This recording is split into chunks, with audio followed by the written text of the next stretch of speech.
ونصلي ونسلم على سيدنا ومولانا محمد رسوله النبي الأمين المكين الحنين الكريم الرؤوف الرحيم۔ اللہ رب العزت کا شکر ہے جس نے ہمیں اپنی زندگی میں اس بار پھر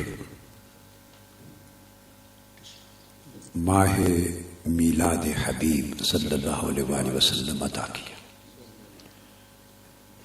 اور ہم اس وقت آقا علیہ الصلوۃ والسلام کے میلاد پاک کے مہینے میں سانس لے رہے ہیں۔ میں نے محترم المقام پیر طریقت حضرت خواجہ غلام قطب الدین صاحب فریدی کے ارشاد پر اور ان کے تقاضے پر یہاں حاضر ہونا، یہ آج کی دوپہر کا کھانا، طعام مولد میلاد پاک کا یہ کھانا اور محفل سماع میں شرکت، وہ میں نے قبول کر لی تھی، اور انہوں نے لالچ بھی مجھے محفل سماع کا دیا تھا۔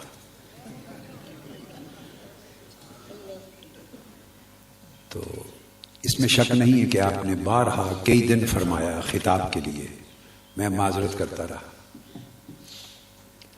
اس لیے کہ دن چھوٹے ہیں، تو خطاب تو آدمی کرتا ہے مگر سماع کا موقع، بولنے کا موقع ملتا رہتا ہے مگر سننے کا کم ملتا ہے۔ تو میں نے چاہا اس سے اچھا سننا اور کیا ہوگا کہ الحاج مہر علی خان، الحاج شیر علی خان بولیں اور ہم سنیں، تو میں نے اس لیے پھر معذرت کی تھی خطاب سے۔ اب میں آپ کی محترم خواجہ صاحب دامت برکات ان کی محبتوں کا شکریہ ادا کرتا ہوں، اور ان کے خانوادہ اور ان کے مبارک سلسلے کے دوام، بقا اور فروغ ترقی کے لیے ہمیشہ دعا مانگتا ہوں۔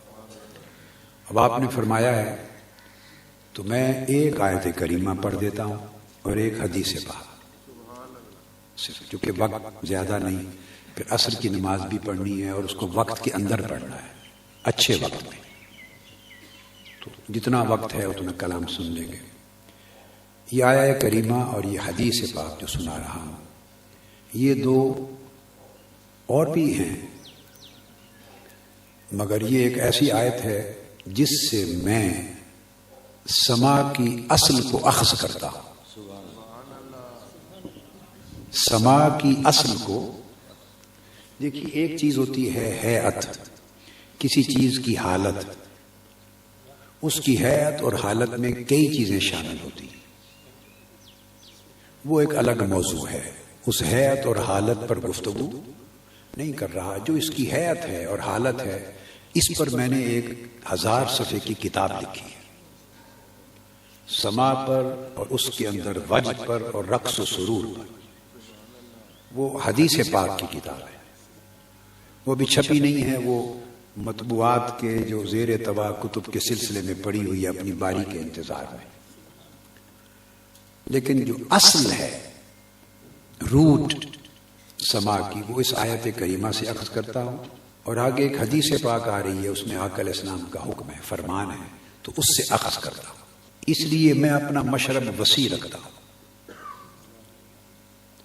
جس میں تمام اذواق کی، ہر قسم کے ذوق کی نہ صرف گنجائش ہوتی ہے بلکہ اس کی ضرورت ہوتی ہے۔ دین جامع الاذواق ہے، دین تمام قسموں کے اذواق، ذوق جو ہوتے ہیں ان کا مجموعہ ہے۔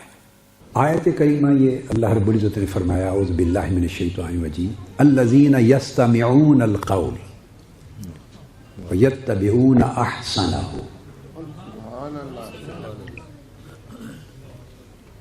وہ لوگ جو قول کو سنتے ہیں، قول قوالی کا مادہ ہے، قال یقول قول، اس قول سے قوالی نکلی ہے، قوال قول سے نکلا ہے، اور یہ قوال کا لفظ اور یہ پاکستان اور ہندوستان کا پیدا کردہ نہیں ہے، یہ تابعین، اتباع التابعین کے زمانے میں آقا علیہ الصلوۃ والسلام کے 100 سال کے بعد کے عرصے میں وہ جو ائمہ سلف صالحین تھے، ان کی بہت دقیق کتب اور ذخائر مطالعہ کرنے سے ان کے ہاں بھی قوال کا لفظ ملتا ہے۔ اس کی شکل اس کی حیت کیا تھی وہ یقیناً مختلف ہوگی. زمانوں کے ساتھ ساتھ کلچر بدلتا ہے، حالات بدلتے ہیں، تقاضے اور شؤون بدلتی ہیں، وہ بدلتی رہتی ہیں. مگر اصل کی بات کر رہا ہوں، اوریجن. تو قرآن مجید میں فرمایا گیا وہ لوگ یستمعون القول، جو قول کو سنتے ہیں، قول کو سنتے ہیں. اب عام مفسرین نے جو ائمہ تفسیر ہیں انہوں نے یہاں القول سے مراد قرآن مجید لیا. میں اپنے آپ کو چونکہ مفسرین ہوں، محدثین ہوں، فقہا ہوں، مجتہدین ہوں، ائمہ ہوں، اسلاف اور اکابر ہوں، ان کا ایک ادنا سا شاگرد، اکتساب فیض کرنے والا اور ان کے علم کی دھول سے برکت لینے والا، یہی کچھ سمجھتا ہوں. ہمارا نہ یہ دعویٰ ہے نہ یہ حقیقت ہے کہ ہم ان کے مرتبے کے لوگ نہیں ہیں. ہم اکتساب فیض کرنے والے ہیں. انہوں نے علم کی جو دھول دی اس میں سے لیتے ہیں. یہ بات اپنی جگہ ہے.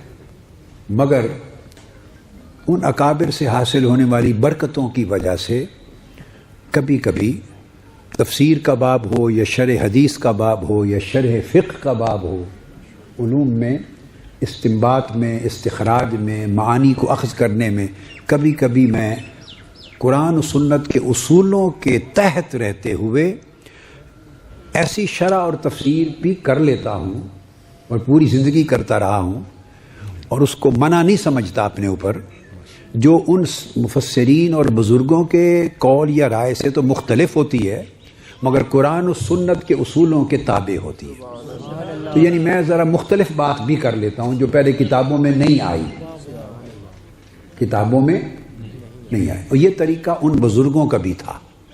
وہ اپنے سے پہلے دوروں کے بزرگوں سے بھی مختلف نئی بات کرتے تھے. اگر نئی بات کرنا روک دیا گیا ہوتا تو علم کبھی آگے ہی نہ بڑھتا. اب جب شیخ اکبر کو پڑھیں تو ایسی ہزاروں لاکھوں باتیں وہ کہتے ہیں جو ان سے پہلوں نے نہیں کہی تھی.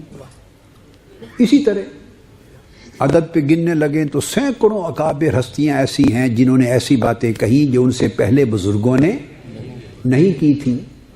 کیونکہ نئی بات کہی تو نئی بات کہنا گستاخی نہیں ہوتی اور بزرگوں کے معمول کے بھی خلاف نہیں ہوتا، چونکہ ان کا اپنا عمل بھی ایسے رہا. اور یہ آقا علیہ السلام کا معجزہ ہے، یہ آقا علیہ السلام کا معجزہ کہ حضور کے دین میں سے ہر دور کے مطابق نئی سے نئے موتی اور جوہر اور ہیرے نکلتے رہیں گے اور نکلتے رہیں گے، بڑھتے رہیں گے. یہی آقا علیہ السلام کے عطا کردہ علم کا دوام ہے، یہ معجزہ ہے آقا علیہ السلام. تو میں نے اس لیے یہ بات کہہ دی کہ جو میں آگے کہنے لگا ہوں اس سے کسی کو، صاحب علم کو، یہ مسئلہ پیش نہ ہو جائے کہ یہ تو کسی نے یہ لکھا ہی نہیں ہے تو یہ کیا بات میں نے نکال دی. اس لیے میں نے کہا کہ مفسرین نے عام طور پر الذین یستمعون القول سے مراد قرآن مجید لیا ہے. تو وہ تفسیر حق ہے، وہ تفسیر اس کو ہم پہلے نمبر کے، پہلے درجے کی تفسیر کا رتبہ دیں کہ وہ پہلے درجے کی ہے. تو ہر کوئی بھئی پہلے درجے میں تو نہیں نا پاس ہوتا، کوئی سیکنڈ ڈویژن میں بھی ہوتا ہے، کوئی تھرڈ ڈویژن میں بھی ہوتا ہے. پاس تو اس کے بعد بھی ہوتے رہتے ہیں نا. تو یہ تفسیر فرسٹ گریڈ کی ہو گئی تو اس کے بعد بی گریڈ کی بھی تو گنجائش پاس ہونے والوں میں ہی ہے نا، اور سی گریڈ کی بھی گنجائش پاس ہونے والوں میں بھی ہے. جی تو اب جو میں تفسیر میں کر رہا ہوں اس کو گریڈ بی میں رکھ لیں گے. جو ائمہ تفسیر نے کی بڑوں نے وہ گریڈ اے میں ہے، تو گریڈ بی بھی سٹل بندے کو پاس کرتا ہے. تو اب الذین یستمعون القول، اب میں وجہ بھی سمجھاتا ہوں کہ کیوں میں نے اس کو سما کی اصل بنایا. کیونکہ آگے کلمہ آیا ہے وہ لوگ جو قول کو سنتے ہیں فَيَتَّبِعُونَ أَحْسَنَهُ، احسنہ مضاف مضاف الیہ ہے کہ اس میں سے جو بہتر ہے اس کی پیروی کرتے ہیں. سبحان اللہ. بزرگوں کا ادب قائم ہو تو ان کی تفسیر درجہ اول میں ہو گئی، ہم تو نیچے درجے کی کر رہے ہیں تفسیر. میرا مبدا جو ہے، دلیل میرے ہاں وہ یہ ہے کہ آگے جو فرمایا کہ قول کو سنتے ہیں، سماع کرتے ہیں قول کا، اور اس میں سے جو اس کا اچھا ہے اس کی اتباع کرتے ہیں. اگر میں اس سے مراد صرف قرآن لوں تو قرآن میں تو سارا ہی اچھا ہے. یہ کہ اس میں سے جو اچھا ہے وہ بات سمجھ میں نہیں آتی.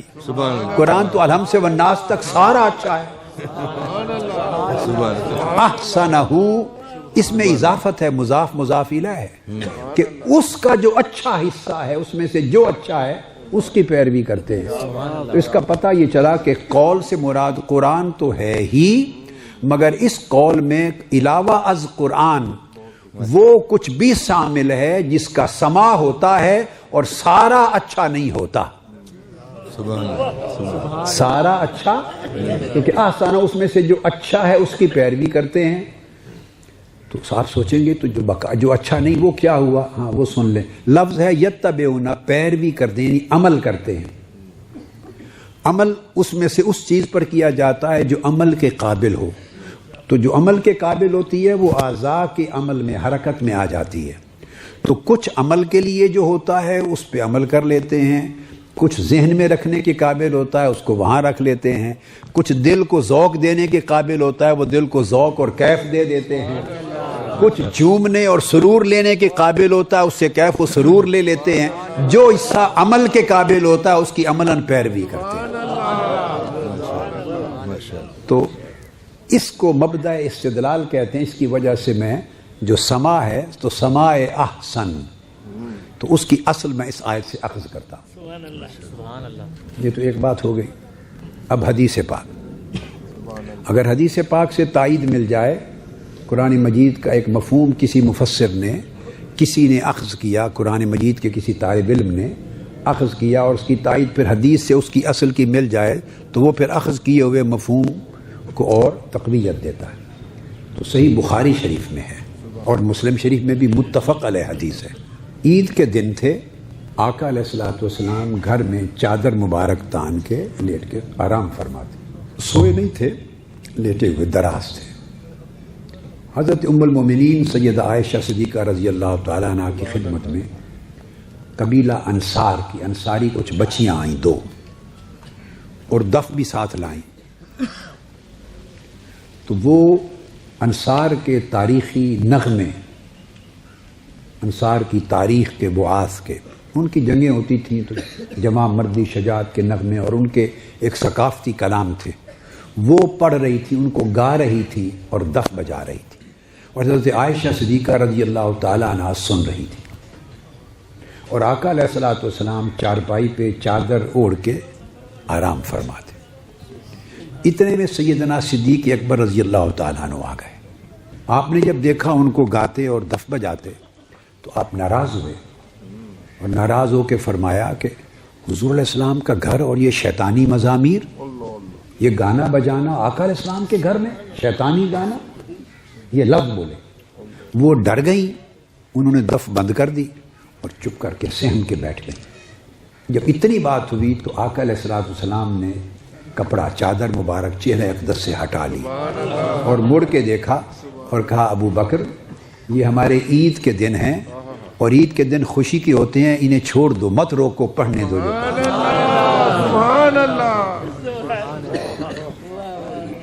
اب سیدنا صدیق اکبر رضی اللہ تعالیٰ عنہ کا فرمانا بھی سنت ہے چونکہ وہ خلفائے راشدین میں اول ہیں. اور آقا علیہ السلام نے فرمایا علیکم بسنتی و سنت الخلفاء الراشدین المہدیین. تو انہوں نے جو کہا وہ بھی حضور کی سنت کا حصہ ہے، وہ بھی سنت ہوا. اور آقا علیہ السلام جو خاموش تھے اور پھر چادر ہٹا کے فرمایا کہ روکو نہیں، عید کے دن ہے، انہیں خوشی منا لینے دو. یہ بھی سنت صریحہ آ گئی، سنت صریحہ آ گئی. تو سیدنا صدیق اکبر کے منع کرنے کی سنت سے طریقہ نقش بندیہ نکلا. اور آقا علیہ السلام جو خاموش لیٹے ہوئے تھے، نہ منع فرما رہے تھے نہ اجازت دے رکھی تھی مگر سن رہے تھے، اس سے طریقہ قادریہ اور سور وردیہ نکلا. اور جب فرمایا ان کو چھوڑ دو، منع نہ کرو، عید کے دن ہے، گا لینے دے، اس سے طریقہ چشتیہ نکلا. سبحان اللہ، سبحان اللہ. تو تمام سلاسل اس ایک حدیث سے نکلے. یا رسول اللہ، یا